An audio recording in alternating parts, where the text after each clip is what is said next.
오늘 또 그대의 최고의 날입니다. 임은미 선교사 묵상입니다. 2024년 3월 5일 화요일. 최고의 날. 하나님은 우리의 피난처시요 힘이시니 역대상 6장. 네덜란드 암스테르담에 도착했다. 한국에서 여기까지 8시간 걸리는 줄 알았더니 거의 14시간이 걸렸다. 이곳에서 4시간 반가량 경유하고 케냐로 가는 비행기를 탄다. 그리고 8시간인가 걸려서 케냐에 도착이다. 시간을 계산해보니 비행기 안에서만 22시간가량이다. 비행장까지 오고 가는 시간이랑 경유하는 시간 모두 합하면 한국에서 이번에 케냐 오는 길은 거의 30시간 나는 이야기다. 우와, 긴 시간이 아닐 수 없다. 이제 비행기 타면 또 기내에서는 묵상을 올릴 수 없으니 네덜란드에서 경유하는 이 시간 큐티를 한다. 경유하는 시간이 그래도 묵상을 하기에는 넉넉한 시간이라 감사.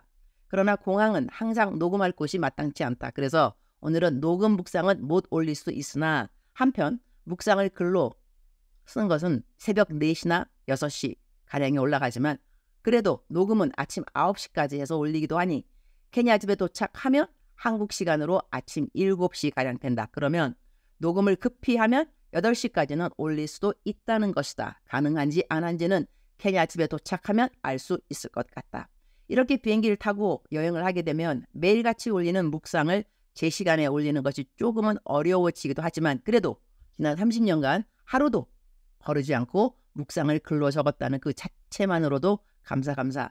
많은 분들이 나에게 감사 인사를 해오는데 그중 적지 않은 숫자의 묵상 식구들이 나를 따라잡기 해서 매일같이 자신의 묵상을 글로 기록한 사람들이 있다는 것이다.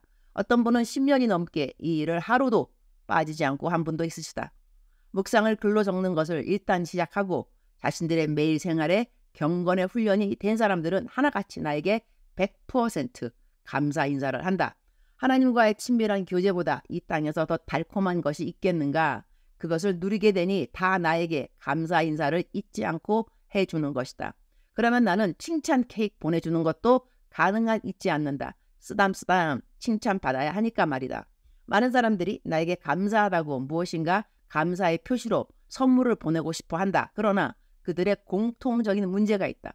나는 모든 것을 가진 사람으로 여겨져서 도대체 무엇이 필요한지 선물 고르기가 너무나 힘이 든다고 한다. 내 멘티들도 나에게 줄 선물 고르는 거 정말 어렵다고 한다. 흐흐흐. 내가 어떤 선물을 가장 좋아하는지 고민하다 답을 찾은 어떤 청년이 있다. 그 청년이 보낸 문자를 그대로 옮겨본다. 앞부분 생략. 제가 드린 것보다 목사님께 받은 게 더 많아서 무엇을 더 드릴까 매번 생각해보지만 무엇을 드려도 다 필요 없는 목사님께는 믿음의 진보로 보답해드리는 것이 가장 큰 선물이라는 생각이 들어요. 그렇다. 정답이다. 나는 필요한 것도 없지만 원하는 것도 없다. 세상이 감당하지 못하는 클래스의 사람이 된 지 꽤 오래된다. 나는 사람들에게 하나님의 말씀을 가르치는 사람이다. 이런 사람이 가장 기뻐하는 선물이 무엇이겠는가? 가르쳐 주신 대로 말씀대로 잘 살고 있어요. 저의 믿음의 진보 이야기 들어보시겠어요? 이렇게 주님하고 가까워진 자신의 모습을 기뻐하면서 이야기해주면 그것이 나에게 가장 큰 기쁨의 선물이다. 그렇게 살아가고 있다고 말하는 사람들의 기쁜 이야기는 하늘나라의 나의 면류관과 기쁨들이 될 것이기 때문이다. 이 땅에서 받는 선물들과 상들도 기쁘다면 하늘나라의 영원히 나의 소유가 될 면류관들과 상들은 더더욱 기쁨이 될 수밖에 없지 않을까? 이 땅에서 운동 경기를 잘한 사람들이 받게 되는 갈채가 있다. 그들이 받는 트로피도 있고 그리고 메달도 있다. 어마어마하게 많이 모여있는 사람들이 운동 경기장에서 받는 갈채와 환성 대단하지 않은가? 그런데 우리는 하나님 앞에서 전 인류가 보는 앞에서 받을 갈채와 상과 면류관들을 상상해 보았는가? 그 기쁨의 날을 상상한다면 이 땅에서 조금 억울한 일 당해도 힘든 일 겪어도 견딜만 하지 않겠는가? 나는 믿음의 진보 이야기 듣는 것을 가장 기뻐하고 사람들이 하나님을 이전보다 더 사랑하게 되었다는 이야기 정말 반가워한다. 그런데 하나님이 원망스럽다는 둥, 그래서 기도를 쉬고 있다는 둥 이런 글 오면 나는 마음이 아주 불편해진다. 환경이 힘들면 힘들수록 하나님을 더 붙들어야 하는 상황에서 하나님이 원망스러우면 되는감요. Will that help? 그러한 태도가 힘든 상황에 도움이 되나요? 하나님만 바싹 더 찾으라고 허락된 상황이라고 믿고 고난이 내게 유익이라 이런 말씀 붙들고 앞으로 나아가야 하는 시간이라고 나는 생각한다. 눈에 넣는 아이 드랍을 안 갖고 왔더니 지금 묵상을 글로 쓰면서 눈이 너무 건조하고 피곤하다. 오늘 묵상은 조금 줄이도록 한다. 우리말 성경 번역 역대상 6장 57절. 그리하여 아론의 자손은 도피성을 받게 되었는데 곧 헤브론, 립나와 그 들 얏딜, 아스드모아와 그 들.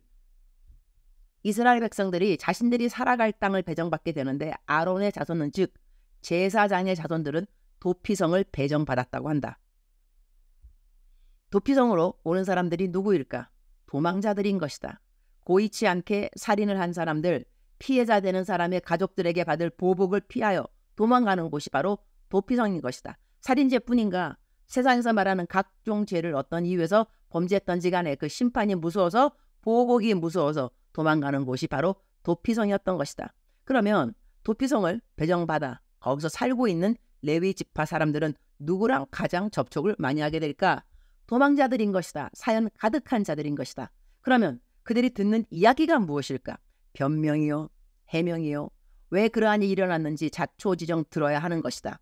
기쁜 이야기 듣고 싶다고 자신들이 듣고 싶은 이야기만 들을 수 있는 자리가 아닌 자리가 바로 도피성을 자신들이 살아야 하는 땅으로 배정받은 레위 지파 사람들이라고 하겠다. 주님, 오늘 또 최고의 날입니다. 구약시대로 말하면 저는 레위 지파 사람이니 제가 사는 땅은 곧 도피성이 되겠지요. 도피성에 살고 있는 제사장 중에 한 사람이 저희 자리라고 한다면 저는 매일 들어야만 하는 이야기가 무엇일까요? 믿음의 진보 이야기만 들으면 얼마나 좋을까 말하난 제 자리가 그런 자리가 아니라는 것을 아는 것도 중요한 것 같습니다. 저는 사람들의 억울한 이야기를 들어야만 하고 그들만의 해명에 대한 이야기 역시 귀를 기울여 들어야 합니다. 그들의 이야기에는 거짓이 있을 수도 있고 과장이 있을 수도 있고 했던 이야기 또 하는 이야기도 있을 것입니다. 그들의 그러한 이야기를 들어야 하는 자리가 바로 도피성을 살 땅으로 배정받은 레위 지파 사람들의 자리라는 것을 명심하고 오늘 또 하나님의 백성들이 들려주는 그들의 속상하고 어렵고 힘들고 답답한 이야기들을 듣는 것을 제가 마땅히 해야 하는 일이라는 것을 잊지 않도록 도와주옵소서. 이제 다시 케냐의 선교지의 매일의 삶이 시작됩니다. 한국에 있으면 한국에서 해야 하는 사역들이 있고 케냐에 있으면 케냐에서 해야 하는 사역들이 있습니다. 어느 곳에서 어떤 사역을 하더라도 항상 하나님의 마음에 기쁨이 되는 태도를 잘 지키는 하나님의 종이 되게 하여 주시기를 기도드립니다. 주님 감사합니다. 주님 사랑합니다. 오늘 또 우리 주님 저를 보시면서 하루 종일 기쁘시면 참 좋겠습니다. 사랑하는 그대여, 사랑하는 그대여 출석 부르고 있습니다. 대답하셔야죠. 오늘은 케냐에서 출석 부르고 있습니다. 녹음을 할 수 있을까 못할까 좀 생각했는데 집에 와서 녹음할 수 있는 시간이 되었습니다. 지금 새벽 1시 여기에 그러면 한국은 7시 가량 되니까 녹음해서 올릴 수 있겠네요. 사랑하는 그대여, 이제 케냐에서 그대 출석을 부르게 되는데 제가 어디에 있더라도 출석 부르는 시간마다 그대가 아멘 아니면은 네 하여튼 그대가 기쁜 대로 할렐루야 그러든지 주께 영광 하든지 그대가 좋아하는 그러한 대답으로 제가 출석 부를 때 기쁘게 반갑게 힘차게 대답해 주시면 감사하겠습니다. 아침부터 그냥 구호가 되는 것이 아닐까요? 구호. 오늘도 하루 잘 살아보겠다. 아자 하나님과 함께 동행하겠다. 임마누엘 하나님 내가 경험하겠다. 그러한 마음으로 하루를 시작하는 그 시간 최고의 날이 아닐 수 없습니다. 제가 간헐적으로 오늘 또 최고의 날입니다 라는 거에 대해서 설명을 합니다. 한동안 안 했으니 오늘 또 하도록 하겠습니다. 최고의 날이라는 것은 우리가 생각할 수 있는 그 최고의 일들, 기쁜 일들이 일어나서 최고의 날이 아니라 최고의 날이라는 고백은 우리에게 최고가 되신 하나님이 이 날을 만드셨다는 것입니다. 최고의 하나님이 이 날을 만드셨음에 이 날은 최고의 날이라는 것입니다. 그래서 우리는 고백을 하나님 오늘 또 최고의 날입니다.